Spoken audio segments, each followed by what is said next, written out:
हम लोग ने पढ़ा है उदासीनीकरण अपक्रिया। अच्छा, उदासीनीकरण अपक्रिया तुमने पढ़ा है ना? तो देखो तुम बोलो, पढ़ा है कि नहीं पढ़ा है? उदासीनीकरण अपक्रिया बस थोड़ा आ गया, थोड़ा सा तो बता ही दे रहे हैं इसमें। उदासीनीकरण अपक्रिया बीच में टॉपिक आया तो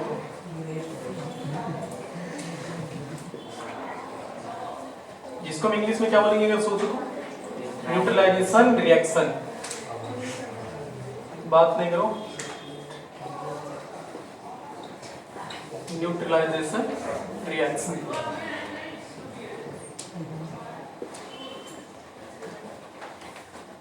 न्यूट्रलाइजेशन अपक्रिया क्या होता है हमने पढ़ा, अभी तक हमने क्या पढ़ा? जब हम किसी अम्ल को किसी क्षार से अपक्रिया करवाते हैं तो तभी तो अम्ल क्षार लवण होता है ना। जब किसी अम्ल को किसी क्षार से अपक्रिया करवाते हैं तो प्रोडक्ट के रूप में क्या बनता है हमारा? लवण और जल बनता है। यानी कि जब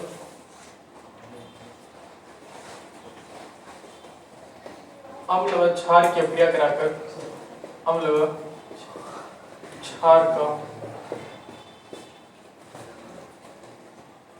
क्षार की अपक्रिया कराकर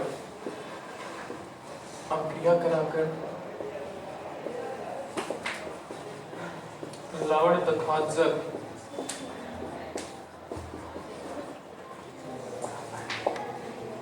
प्राप्त करना ही कौन सी क्रिया कहलाता है? प्राप्त करना ही उदासीनीकरण अपक्रिया ना।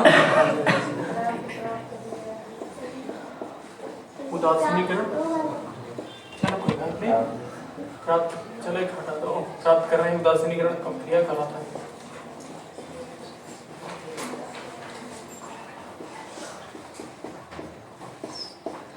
यानी अब तक हमने ये पढ़ा है कि अगर हम किसी अम्ल को किससे अपक्रिया करवाते हैं? क्षार से, तो क्या बनता है? लवण बनता तो था। हाँ, ये बात सही है, लेकिन हमेशा के लिए सही नहीं है। मतलब हमेशा के लिए कहने का मतलब कि प्योर रूप से सही नहीं है, प्योरली सही नहीं है। समझ रहे? प्योरली सही होने का मतलब नहीं कि अम्ल और क्षार जब अपक्रिया कराते हैं तो ऐसा नहीं कि तो प्योर लवण बनाते हैं, प्योर साल्ट नहीं बनाते।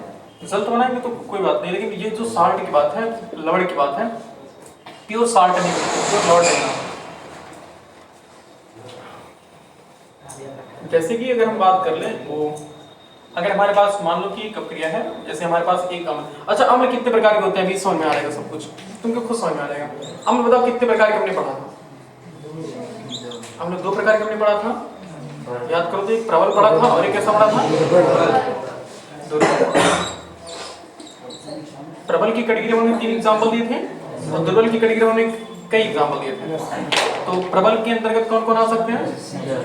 HCl मतलब हाइड्रोक्लोरिक अम्ल, H2SO4 यानी कि सल्फ्यूरिक अम्ल और HNO3 नाइट्रिक। दुर्बल अम्ल भी कौन कौन आएंगे? मैग्नीशियम हाइड्रोक्साइड यानी कि milk of magnesium, sodium hydroxide,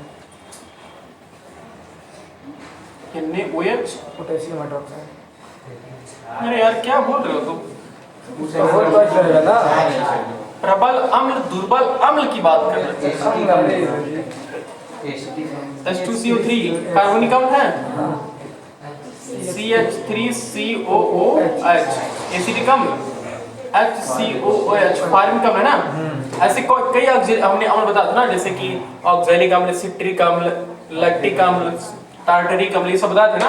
तो वो सब दुर्बल की कैटेगरी में आते हैं। हालांकि हम सिर्फ 3 एग्जांपल को लेकर के आगे समझते हैं आगे की फिनोमेना कैसे हैं। ये 3 एग्जांपल, 3 प्रबल अम्ल और 3 कैसे हैं? दुर्बल अम्ल। और अगर थोड़ा बात कर लो कि प्रबल अम्ल किसे कहा करते थे, तो हम बोलते थे ना कि प्रबल अम्ल वे अम्ल है जो जलीय विलयन में क्या होते हैं? पूर्ण रूप से आयनित हो जाते हैं, आयनित वियोजित हो जाते हैं। मतलब कि जितना हम HCl, जितना ग्राम हमने HCl डाला उतना का पूरा ग्राम HCl क्या हो गया? अपने आयनों में टूट गया। अगर सभी पूर्ण रूप से अपने आयनों में टूट जाता है तो उस अम्ल को हम कौन सा अम्ल बोलेंगे? प्रबल अम्ल। अगर कुछ अम्ल ऐसे हैं जो पूर्ण रूप से वियोजित या आयनित नहीं होते, जल में हमने डाला, डालने के बाद कुछ उसके पार्टिकल्स क्या हो गए? वियोजित हो गए, और कुछ पार्टिकल्स वियोजित या विघटित नहीं हुए, यानी कि अपने आयनों में नहीं टूटे, तो वो कौन से अम्ल, किस अम्ल की कैटेगरी में आएंगे? वो आएंगे दुर्बल अम्ल की कैटेगरी में आएंगे। यही हमने बताया था ना प्रबल अम्ल और दुर्बल अम्ल में डिफरेंस क्या है। इसके बाद हमने पढ़ा था क्षार के बारे में कि क्षार क्या होते हैं। क्षार कितने प्रकार की होती है बताओ? भी 2 प्रकार की होती है, एक होती है प्रबल और एक होती है दुर्बल। एक होती है प्रबल और एक होती है दुर्बल। प्रबल क्षार किसे कहते हैं कि वे क्षार जो जल में पूर्ण रूप से आयनित या वियोजित हो जाते हैं उनको हम प्रबल क्षार बोलते हैं। इसमें एग्जांपल हमने कितना बताया था? 3 एग्जांपल। कौन कौन बताए थे? NaOH sodium hydroxide, KOH potassium hydroxide और बेरियम हाइड्रोक्साइड यानी कि BaOH का वोल्टवाइज। और दुर्बल क्षार में हमने कई चीज लिखा था, जैसे कि कैल्शियम हाइड्रोक्साइड CaOH का वोल्टवाइज होगा, मैग्नीशियम हाइड्रोक्साइड यानी कि MgOH का वोल्टवाइज, AlOH का वोल्टवाइज, ETC से कर लो बस। हमें 3 एग्जांपल चाहिए समझने के लिए। हमारे पास ये है कौन कौन? सोडियम हाइड्रोक्साइड, पोटेशियम और बेरियम हाइड्रोक्साइड, ये हमारे प्रबल क्षार की कैटेगरी में आ रहे हैं। और कैल्शियम हाइड्रोक्साइड, मैग्नीशियम हाइड्रोक्साइड और एल्युमिनियम हाइड्रोक्साइड ये किस क्षार की कैटेगरी में आ रहे हैं? ये है दुर्बल क्षार की कैटेगरी में आ रहे हैं। अब थोड़ा सा दिमाग लगाना शुरू करें इसमें। हम इन सबसे हम क्या करें? उदासीनीकरण अभिक्रिया बनाना चाह रहे हैं। तो हम कह रहे हैं कि हमने क्या करना है? उदासीनीकरण अभिक्रिया हम कैसे करवाएंगे कि जब हमारे पास कोई अम्ल रहेगा उसको हम किससे अभिक्रिया करवा लेंगे? क्षार से। तो क्या बन जाएगा? लवण बनेगा। और कैसा बनेगा? क्या बनेगा? जल। इतना भी पता। लेकिन अब हम तुमसे कहें कि तुम कोई एक अम्ल लेकर आओ, तो तुम्हारे दिमाग में 2 कंपनी है। हम प्रबल को लेकर आए कि दुर्बल को लेकर आए? हो सकता है भाई हमारे पास 2 ऑप्शन है कि नहीं? हम तुमसे कहें कि हमें अभिक्रिया करवानी है अम्ल और क्षार की, तो कोई एक अम्ल लेकर आओ, तो तुम्हारे पास 2 ऑप्शन हो गए कि प्रबल मांगे हैं कि क्षार दुर्बल मांगे हैं। समझ नहीं आ रहा, तो तुम चाहे जो एक लेकर आओगे। तो फिर मान लो कि हमने कोई एक लेकर आ गए, HCl में मान लो, HCl, हाँ HCl समझ लो। हमने कहा कोई क्षार लेकर आओ, इसमें से उठाओ कोई एक क्षार उठाओ।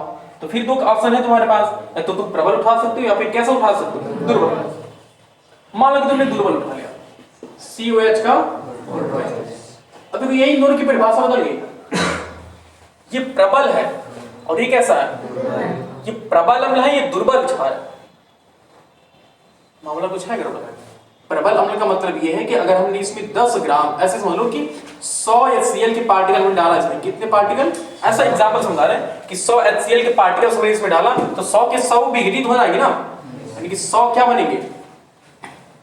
यानी कि 100 H+ आयन बनेंगे और 100 क्लोरीन आयन बनेंगे। सोच लो, याद है ना जी? ऐसे टूटते अपने आणु में, तो HCl अपने आणु में टूटेगा तो H+ और Cl-। तो जब हमने 100 HCl लिया, इसका मतलब कि 100 H+ आयन निकलेंगे और 100 क्लोरीन आयन निकलेंगे। ओके, और ये क्लोरीन आयन भाई प्रबल अम्ल है, मतलब क्या? पूरा वियोजित हो जाएगा ना। अब यहीं पर ये दुर्बल है। दुर्बल मतलब कमजोर है। दुर्बल मतलब क्या?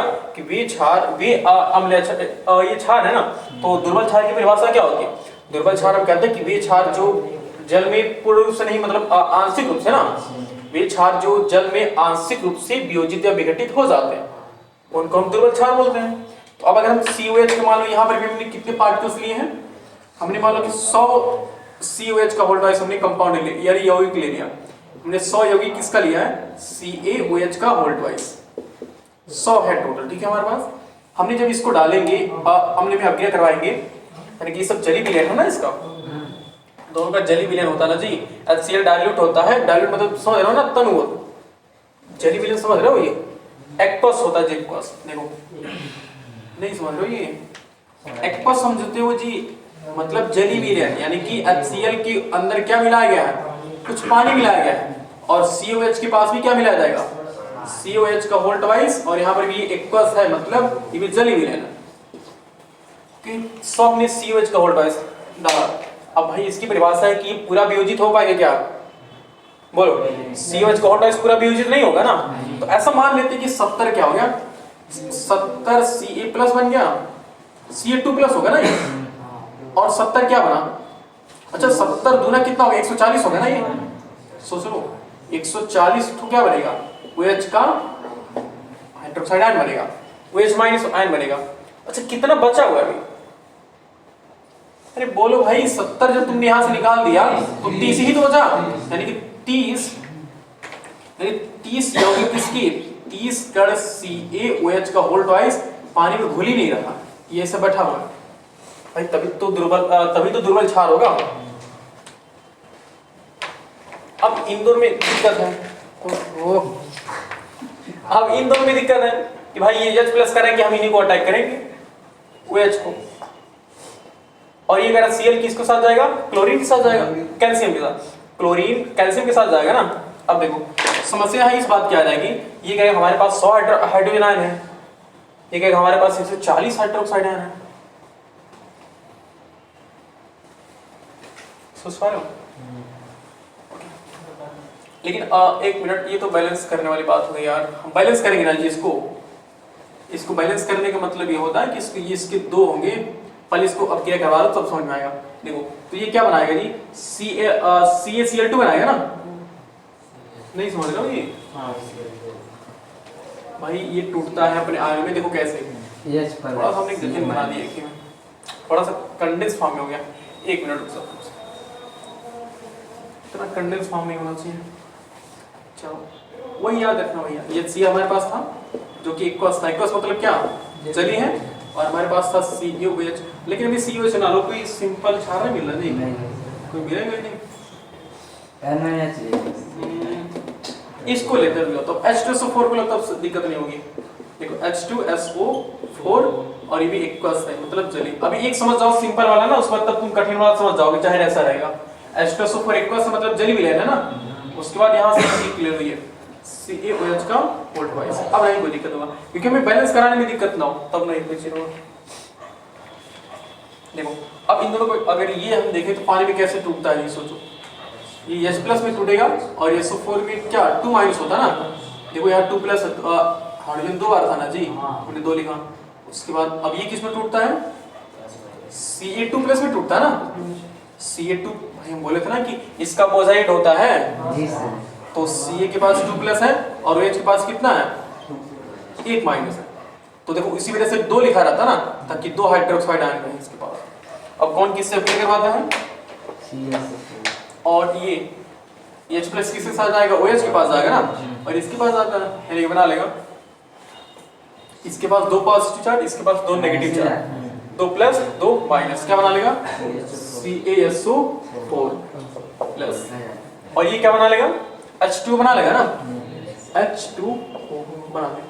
अब अगर हमें दोनों को संतुलित करना हो तो हमें 2 से गुणा कर लेंगे, कहाँ पे, यहाँ पे, देख लो सही है, 2 हाइड्रोजन और यहाँ से 2 हाइड्रोजन, 4 हाइड्रोजन हो गया, 4 हाइड्रोजन यहाँ भी हो गया। कैल्शियम कितनी बार है, कैल्शियम एक बार है, कैल्शियम एक बार हो गया, SO4 एक बार है, SO4 एक बार हो गया। और ऑक्सीजन कितनी बार है, ऑक्सीजन यहाँ पर देखो 2 और यहाँ पर 4, 6 बार है ना, यहाँ पे देखो 4 और 2 6, सही है ना, संतुलित है। ये तो हमने ऐसे लिखते हैं। अब लेकिन इसके अंदर का मैकेनिज्म कैसे होता है, कैसे ये चीजें होती हैं, उसको देखते हैं। हम एग्जाम्पल में ऐसा मान लेते हैं कि हमारे पास 100 कण, ये तो है ऐसे, ठीक है ना, इसकी क्रियाविधि देखते हैं कि अंदर यानी कि उस विलयन के अंदर की क्रिया कैसे होती है, कैसे अम्ल क्षार के साथ अक्रिया कर रहा है।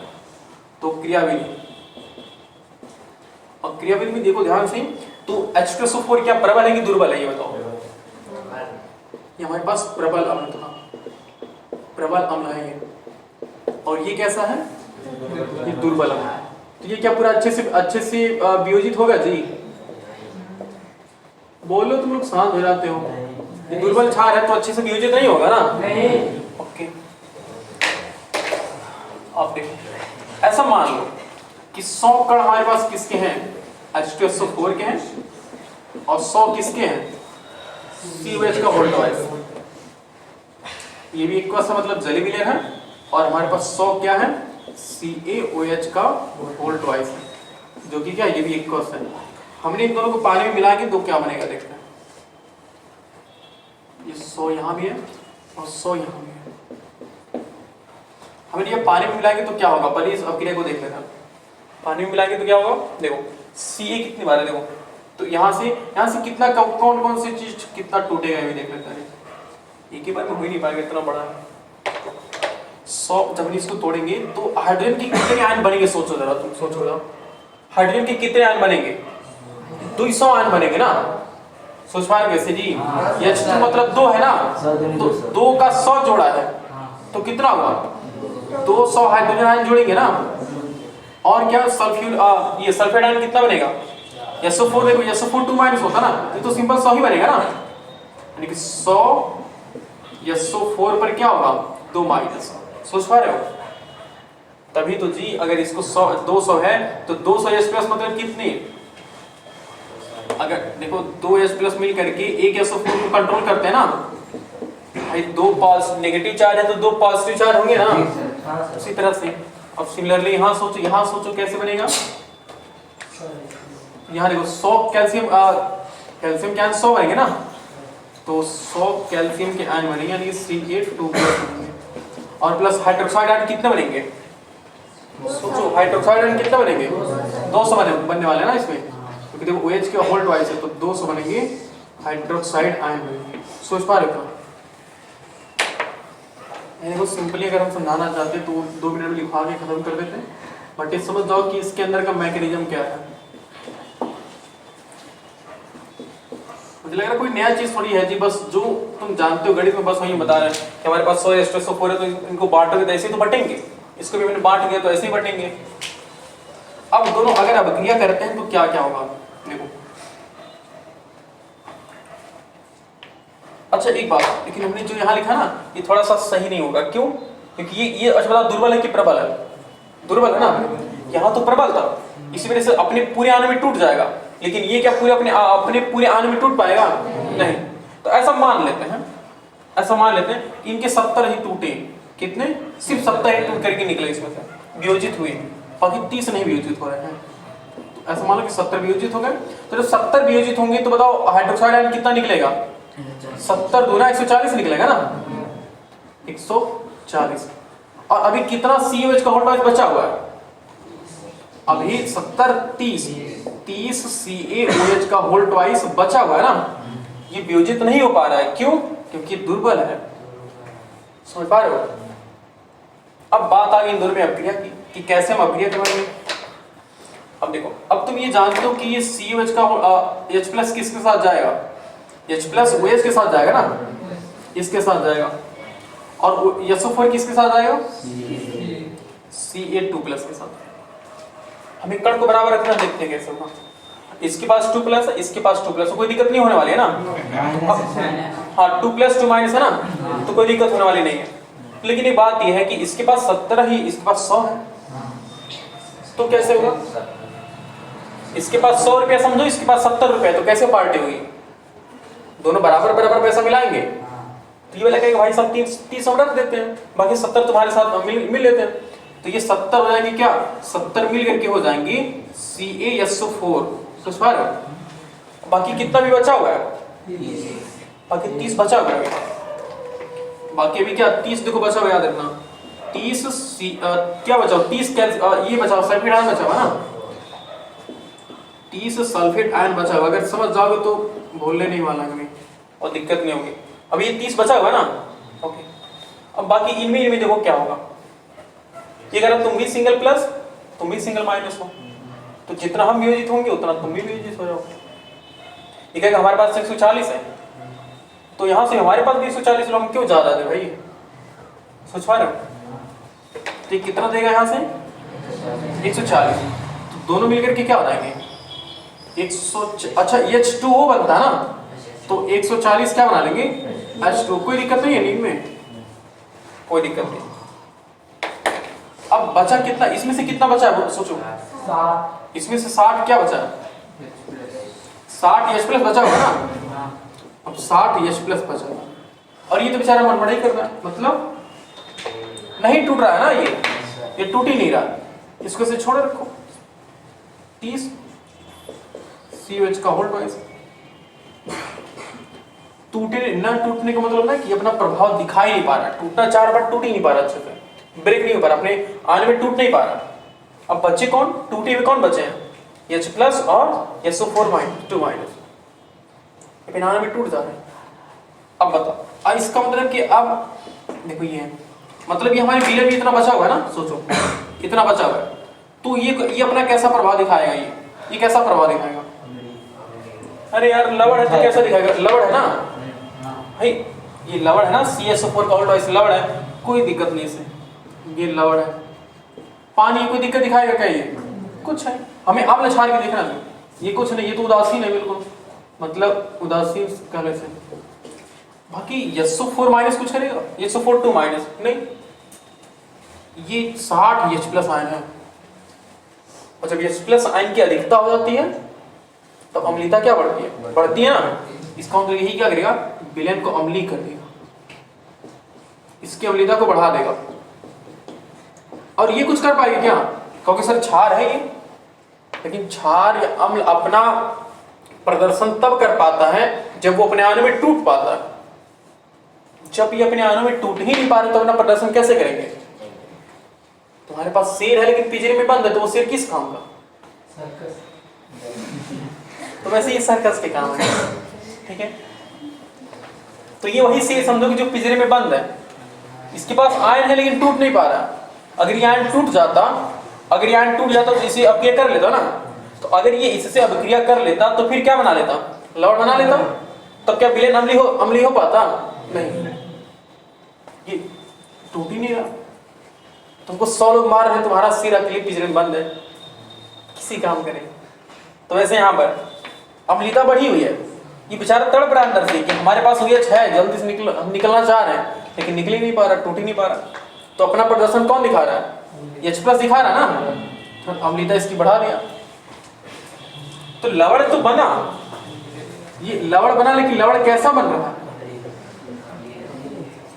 अम्लीय बना, ये लवण अम्लीय है। अब देखो सोचो, इतनी छोटी सी समीकरण को इतना बड़ा कौन दिखाएगा। उसी वजह से ना ऐसा लिखा नहीं जाता, डायरेक्टली बोल दिया जाता है कि भाई साहब अम्ल है, क्षार है, दोनों मिलकर क्या हो गया, लवण हो गया। तो अब हमें ये सोचना पड़ेगा कि अगर प्रबल है, जो चीज प्रबल रहेगा उसकी ज्यादा, उसकी अगर अम्ल प्रबल है उसकी अम्लीयता ज्यादा होगी, अगर क्षार प्रबल है तो उसकी क्षारीयता क्या होगी, ज्यादा होगी। तो ये लवण तो बना, कोई संदेह नहीं, लेकिन लवण के साथ साथ कैसा है ये लवण, अम्लीय है। मतलब अगर हम इसमें इसमें अगर हम वो डालें, लिटमस पेपर डालें, तो अपने ये अम्ल अपना प्रभाव दिखा के नहीं दिखाएगा, समझ रहे हो ना। ये नीले लिटमस पेपर को कैसा कर देगा, लाल।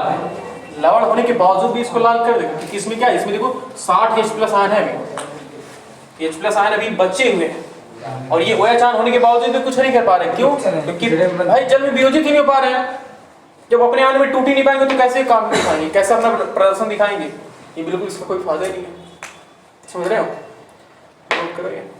ये ऐसा करना ना तुम कि एक ही लाइन में तुम्हारा आ जाए, ये जैसे हमारा 2 लाइन में है ना, ये वाला देखो यहाँ पर एरर नहीं लगा जी, हमारा एक ही लाइन में आ जाए तो अच्छी बात।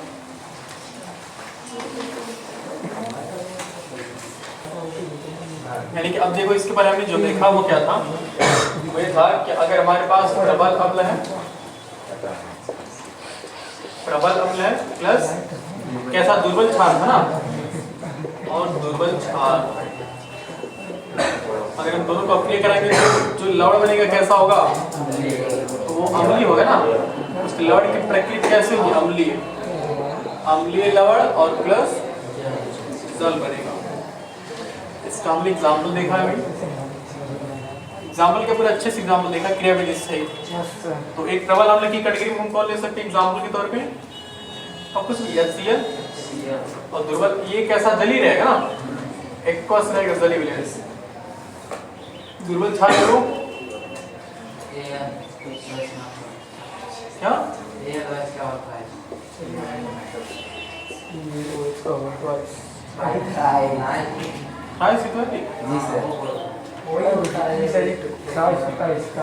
तो कैसे ये देखो, ये किस में टूटेगा, H प्लस में और Cl माइनस में, और ये किस में टूटेगा, Al3 प्लस ना, Al3 प्लस और 3 टाइम्स ऑफ OH माइनस।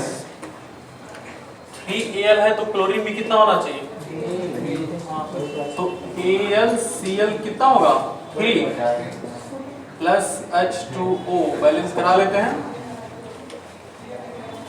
यानी कि ये क्या हो जाएगा, बैलेंस हो गया जी। OH का होल किससे गुणा करना, 3 से गुणा करा ले, हाँ यहाँ भी 3 से गुणा करा, बैलेंस है ना, देख लो भाई, 3 क्लोरीन बैलेंस है, 3 हाइड्रोजन और 3 यहाँ 6 हाइड्रोजन, तो यहाँ 3 दूना 6 हाइड्रोजन, ऑक्सीजन यहाँ कितना है, 3 बार है, और यहाँ भी ऑक्सीजन कितना बार है, बैलेंस हो गया ना। तो ये जो लवण है वो कैसा है, वो अम्लीय प्रकृति का होगा ना, अम्लीय लवण बनेंगे। मतलब ये लवण है लेकिन किस तरह किसकी भांति व्यवहार करेगा, मतलब इसमें कुछ अम्लता होगी ना। अगर हम वो क्या बोलते हैं पीएच पैमाना वाला लिटमस पेपर, अगर हम लिटमस पेपर इसमें डालेंगे तो कैसा कलर कैसा होगा, मतलब अगर नीला लिटमस डालेंगे तो लाल हो जाएगा ना। अब दूसरा देखो, अगर हमारे पास प्रबल अम्ल है,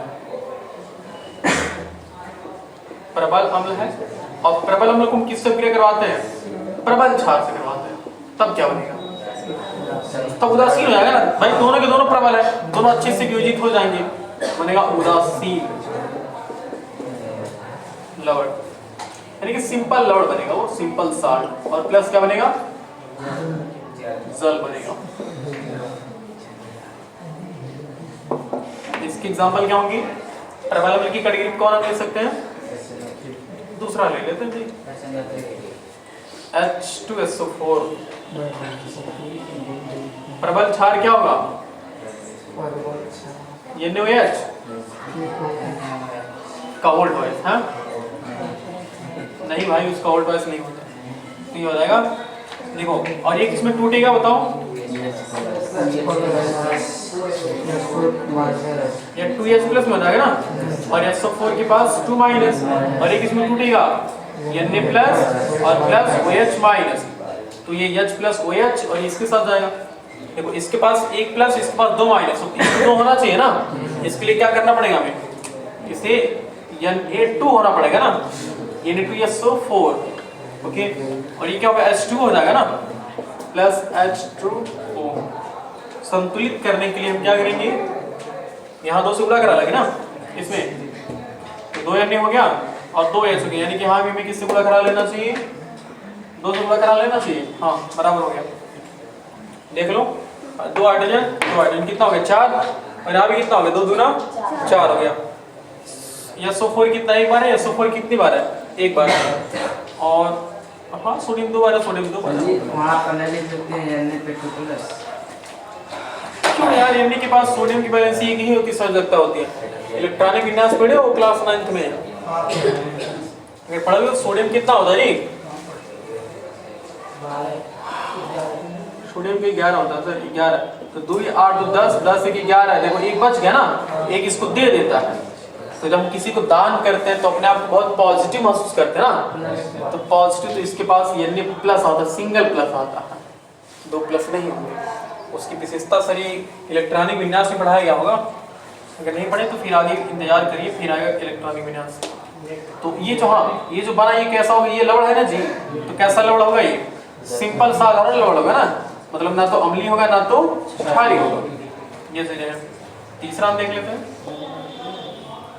और तीसरा क्या केस हो सकता है, दुर्बल अम्ल हो सकता है, दुर्बल अम्ल और प्रबल क्षार, तो कौन जीतेगा, क्षार जीतेगा भाई, क्षार प्रबल है ना, तो क्षारी क्या होगा, क्षारी लवण मिलेगा ना हमें, क्षारीय लवण। किसका होने लोग कह रहे हैं, तुम लोग किसे कह रहे हैं, पता नहीं छोटू नहीं, बाहर गया, कोई है ना अंदर, नहीं कोई नहीं अंदर,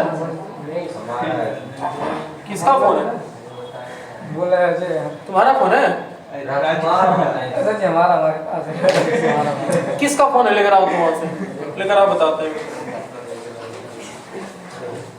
दुर्बल अम्ल की कैटेगरी कौन आएगा, दुर्बल अम्ल में कौन आएगा बोलो, एसिडिक अम्ल लिख ले, CH3COOH, ओके, जो कि है एक्वस, और प्रबल क्षार में कौन आएगा, NaOH, जो कि कैसा है, ये भी जली होगा ना। अब दोनों देखो, अब ये किसमें टूटेगा, देखो अब ये किसमें टूटेगा जी, सोचो एसिडिक अम्ल है ना, तो CH3,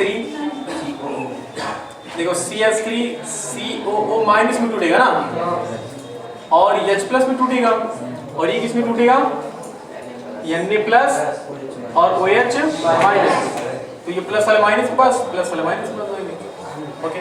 तो अब क्रिया कैसे होगी, देखो यहाँ जगह नहीं है ना, तो हम यहाँ लिख लेते हैं नीचे, ठीक है, मतलब इसके बाद ऐसे ऐसे ऐसे ऐसे यहाँ पर आओगे, ठीक तो हो जाएगा। देखो अच्छा दोनों के दोनों से तो ये बनाएगा CH3COO सोडियम एसिट्रेट नाम होता है। क्या नाम होता है? सोडियम एसिट्रेट CH3COOH और ये तो जानते हो क्या बनाएगा? H2। तो ये कैसा होगा बताओ? ये सोडियम एसिट्रेट कैसा होगा? क्षारीय होगा ना जी, ये प्रबल क्षारीय इस बार, तो क्षारीय लवण होगा, क्षारीय लवण होगा। और एक और कंडीशन बन सकती है ना, वो कंडीशन क्या बन सकती है? सोचो जरा, दोनों के दोनों दुर्बल हो सकते हैं ना। ये देखो प्रबल दुर्बल, प्रबल प्रबल, दुर्बल प्रबल, तो दोनों के दोनों दुर्बल हो सकते हैं। ये दुर्बल अम्ल भी है, दुर्बल कैसा है? दुर्बल अम्ल प्लस दुर्बल क्षार, दुर्बल अम्ल प्लस दुर्बल क्षार दोनों मिलकर के क्या बनाएंगे? सिंपल लवण बना लेंगे ना। शांत रहो, आगे बैठ मत बात करो, आगे बैठो फिर भी बात है। लवण बनाएंगे प्लस जल बनाएंगे ना। ओके, एग्जाम्पल बताओ तो मिस्टर अजय, एग्जाम्पल बताओ तो दुर्बल अम्ल के, बोलो।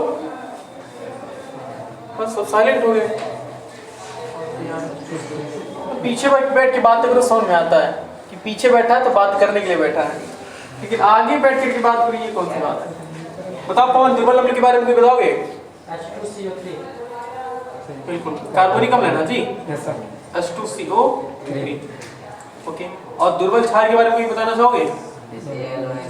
ये देखो, इससे तुम्हें अच्छे से वो फील होगा। एक दूसरा ले लेते हैं, एक और बताओ। 3 हमने बताया था, अगर याद करो तो कार्बोनिक अम्ल, एसिटिक अम्ल और फॉर्मिक अम्ल। HCOH होता है ना, और दुर्बल क्षार में कौन आएगा?